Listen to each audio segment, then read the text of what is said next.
दोस्तों विराट कोहली जैसे महान खिलाड़ी से अगर किसी खिलाड़ी की तुलना होने लगे तो आप खुद सोचिए कि वो खिलाड़ी कितना टैलेंटेड होगा। लेकिन वो कहते हैं ना कि कभी कभी टैलेंट भी किस्मत के आगे दम तोड़ देता है। और आप मानो या ना मानो लेकिन लक इतनी पावरफुल चीज होती है कि थोड़ी सी मेहनत से भी लोग अर्श पर पहुंच जाते हैं और जो दिन रात खुद को झोंक देते हैं वो जमीन पर मुंह के बल गिर जाते हैं। तो इस जाबाज खिलाड़ी की किस्मत भी कुछ ऐसी ही रही, जहां इस खिलाड़ी ने भारत को अंडर 19 वर्ल्ड कप जिताया तो दूसरी तरफ इस धुआंधार खिलाड़ी को कभी भी इंडिया की सीनियर टीम में खेलने का मौका नहीं मिला। और दोस्तों रिकॉर्ड है आज तक कि भारत को जिसने भी अंडर 19 वर्ल्ड कप जिताया है उसने भारत के लिए डेब्यू भी किया है। 2000 में मोहम्मद कैफ की कप्तानी में भारत ने वर्ल्ड कप अंडर 19 जीता था। 2008 में कप्तान विराट कोहली और 2018 में कप्तान पृथ्वी ने भारत को अंडर 19 वर्ल्ड कप जिताया और भारत के लिए डेब्यू भी किया था। और दोस्तों यश दयाल ने तो ये कारनामा पिछले ही साल करके दिखाया है। लेकिन इन सब के बीच एक कप्तान रह गया जिसका नाम है उन्मुक्त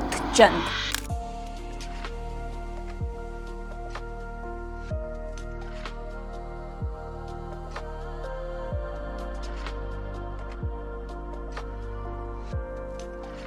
जी हाँ, मैं बात कर रही हूँ उन्मुक्त चंद की, जिन्होंने अंडर 19 वर्ल्ड कप भारत को जिताया था। और सिर्फ वर्ल्ड कप नहीं जिताया था, नाबाद शतकीय पारी भी खेली थी।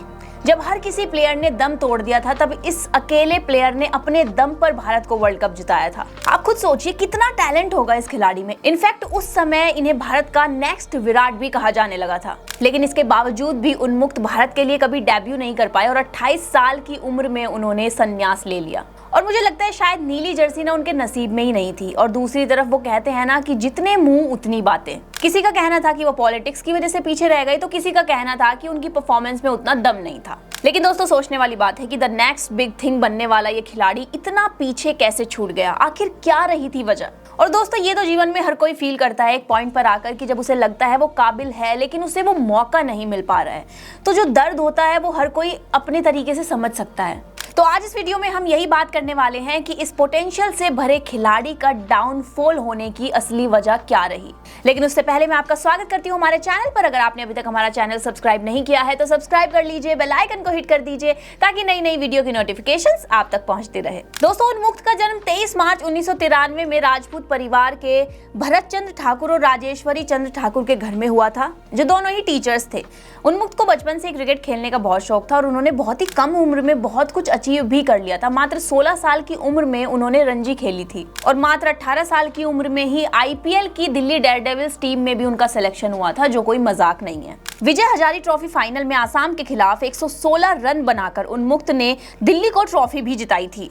और जब दिल्ली की टीम में इनका सिलेक्शन हुआ था तब दिल्ली की टीम में विराट और धवन ऑलरेडी शामिल थे। और 2010 के पहले रणजी टूर्नामेंट में इन्होंने 400 रन ठोक दिए थे, इतनी कम उम्र में वो भी। तो वहीं 2012-13 सईद मुश्ताक अली ट्रॉफी के भी ये टॉप स्कोरर रहे थे। 367 रन वो भी 140 के स्ट्राइक रेट से उन्मुक्त ने बनाए थे। वैसे दोस्तों उन्मुक्त चंद्र बने तो चंद्रमा की तरह चमकने के लिए ही थे, लेकिन कहीं ना कहीं ये अंधेरे में खोकर रह गए। वहीं बात करें अगर 2012 के अंडर 19 वर्ल्ड कप की, जो कि ऑस्ट्रेलिया और इंडिया के बीच हुआ था। ऑस्ट्रेलिया ने पहले बल्लेबाजी करके 225 रन का टारगेट रखा था इंडिया के सामने, और जहां इंडिया के सभी प्लेयर्स ने घुटने टेक दिए थे, ऐसे में उन्मुक्त चंद ने खड़े होकर अकेले के दम पे 111 रन की नाबाद पारी खेलकर, शतकीय पारी खेलकर इंडिया को ये वर्ल्ड कप जिताया था। जिसके बाद चारों तरफ बस एक ही नाम था, उन्मुक्त चंद। वो सबके सुपरस्टार बन चुके थे और सबको यकीन था कि आने वाले टाइम पे वो मास्टर स्ट्रोक साबित होंगे क्रिकेट में। जिसके बाद 2013 में इन्होंने आईपीएल में डेब्यू किया, लेकिन ये डेब्यू इनका सफल साबित नहीं हो सका। दरअसल मैच की पहली गेंद पर ही ब्रैटली ने इनके स्टंप उड़ा दिए और इनका कॉन्फिडेंस भी उस समय चकनाचूर हो गया। और ऐसा माना जाता है कि वो डक पर आउट होना और वो एक गेंद उनका सारा करियर खा गई। जिसके बाद तो पूरे आईपीएल में इनका परफॉर्मेंस बहुत ही मामूली सा रहा और जहां सब उन्मुक्त से उम्मीदें लगाकर बैठे थे वो उनकी उम्मीदों पर खरे नहीं उतर पाए और फ्रेंचाइजी ने भी उनको रिलीज कर दिया। वैसे दोस्तों माना जाता है कि अगर आईपीएल में कोई प्लेयर फ्लॉप हो जाता है तो उसका करियर ही फ्लॉप हो जाता है। लेकिन ये भी हम इग्नोर नहीं कर सकते कि ये खिलाड़ी वाकई टैलेंटेड था। और रही बात दोस्तों कि भारत की सीनियर टीम में इन्हें खेलने का मौका नहीं मिला, तो देखिए उस समय ओपनर्स की भरमार थी, लिस्ट बहुत लंबी थी, कंपटीशन इतना ज्यादा था।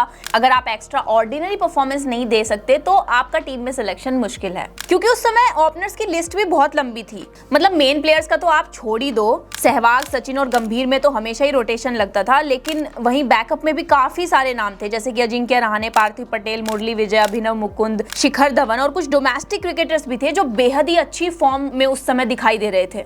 तो जहां उन्मुक्त को आईपीएल में मौका मिला था और आईपीएल में जब वो फेल हो गए और उन्हें टीम में भी सिलेक्शन नहीं मिला तो उनका रेड बॉल क्रिकेट पर भी असर पड़ने लगा। लिस्ट ए में तो अच्छा कर रहे थे लेकिन रेड बॉल में उनका बल्ला चल नहीं पा रहा था और जब समय आया कि इनके बल्ले की गरज इनका नसीब बदल सकती थी और जब सीनियर के रिटायरमेंट का टाइम आ रहा था तो इनके पास चांस था कि इंडियन क्रिकेट टीम में सीनियर टीम में अपनी जगह बना सके।